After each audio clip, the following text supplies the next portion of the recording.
আগের match free কিকে, এই ম্যাচে সরাসরি কর্নার কিকে গোল। এই অ্যাঞ্জেল ডি মারিয়া এখনো হয়ে আছেন জাদুর চাবিকাঠি। তার পায়ে ঝরে পড়ছে আলোর ঝলকানি। এখন তিনি ফুল ফিট আছেন। তাহলে কি মারিয়াকে আবারও ডাকা উচিত নয় আর্জেন্টিনা দলে? যে কোনো মূল্যে আগামী বিশ্বকাপে তাকে ফেরাতে হবে। কিন্তু ফিরবেন কি ডি মারিয়া?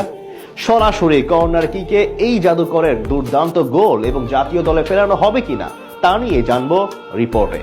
রোজারিও সেন্ট্রাল বনাম বোকা জুনিয়র্সের ম্যাচের 23তম মিনিটে যেন এক অনন্য জাদু ছড়িয়ে পড়ল মাঠ জুড়ে। মুহূর্তে পুরো বিশ্ব সাক্ষী হলো এক বিস্ময়। পায়ের ছোঁয়ায় তিনি আঁকলেন এক অনিন্দ্য আলপনা, যেন শিল্পীর তুলির আঁচড় ফুটিয়ে তুললে রঙিন ক্যানভাস। ফুটবল যে শুধু খেলা নয়, শিল্পীরও এক অনন্য মাধ্যম, তারই জীবন্ত প্রমাণ দিলেন এই জাদুকরটার নাম অ্যাঞ্জেল ডি মারিয়া, যিনি আর্জেন্টিনার জাতীয় দল থেকে 1 বছর আগে চলে গিয়েছিলেন অবসরে আকাশ নীল টি শার্টকে চিরতরে বিদায় বলে।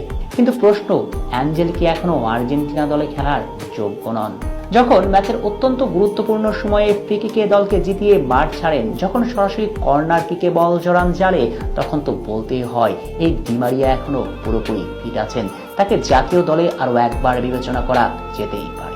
লিওনেল স্ক্যালোনির তরফ থেকে তাকে প্রস্তাব পাঠানোর এখনই সময় নয় কি?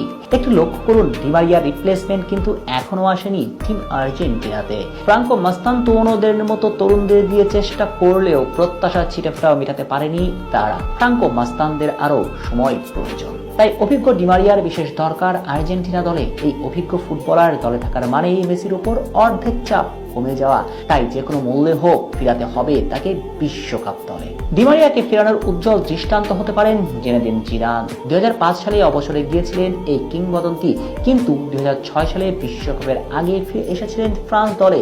তাহলে ডি মারিয়াকে কেন অবসর ভেঙে ফেরানো যাবে না? অবশ্য প্রশ্ন থাকতে পারে তার ফর্ম এবং ফিটনেস নিয়ে, কিন্তু ওই যে শুরুতেই বলা, এক ম্যাচ আগেই বক্সের অনেক বাইরে থেকে দুর্দান্ত গোল করে দলকে জিতিয়েছিলেন এই কিংবদন্তি ফুটবলার। আর এবার তো সরাসরি কর্নার কিকে গোল করলেন বোকা জুনিয়র্সের বিপক্ষে। এদিন ম্যাচের প্রথমেই পিছিয়ে পড়ে রোজারিও সেন্ট্রাল, কিন্তু বোকা জুনিয়র্স লিগে আসার পরে শুরু হয় অ্যাঞ্জেল ডি মারিয়া ম্যাজিক। একের পর এক আক্রমণে নাড়িয়ে দেন প্রতিপক্ষের দুর্গ। আর ম্যাচের 23তম মিনিট পেরিয়ে যেতেই সরাসরি কর্নার কিকে অ্যাঞ্জেল ডি মারিয়া জাদুকরি চোখ ধাঁধানো এক গোল। এমন পারফরমেন্স দেখার পর আপনাকে মানতেই হবে এই ডি মারিয়া আর্জেন্টিনা দলে খেলার জন্য এখনো শতভাগ প্রস্তুত। আর তিনি যদি ফিরে আসেন, তবে শেষবার আবারও দেখা যাবে মেসি মারিয়া জুটি। আমেরিকার মাটিতে এই জুটিটা জমে উঠলেই স্বপ্নের পথে আবারও ছুটে চলবে স্কাই হোয়াইটরা। এখন দেখার অপেক্ষা স্ক্যালোনি মারিয়াকে প্রস্তাব দেন কিনা। শেখ শ্রাবণ অনিক, নিউজ।